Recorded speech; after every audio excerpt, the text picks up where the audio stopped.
In the nation of 100,000 welcomes, some think it's time to shut the door.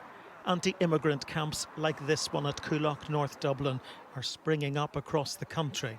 Coolock's message is we don't want them here. We don't want them. End of story. The place is bad enough as it is. We have our own gangs and trouble going on that we can't sort out.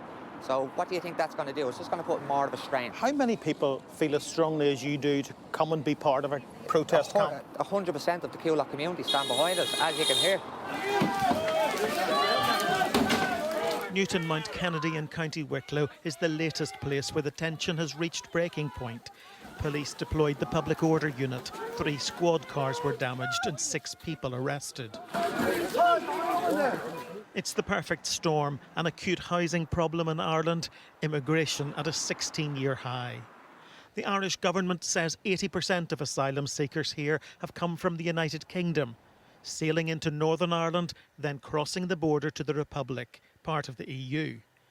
And the threat of deportation to Rwanda is partly responsible, according to Ireland's foreign minister. But clearly we've had an increase in the numbers coming UK to Northern Ireland and into the Republic.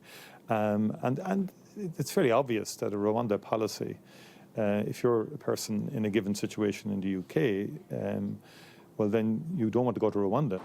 With a population of just 7 million people, but a global diaspora of 70 million, Ireland is an immigrant nation with an immigrant challenge.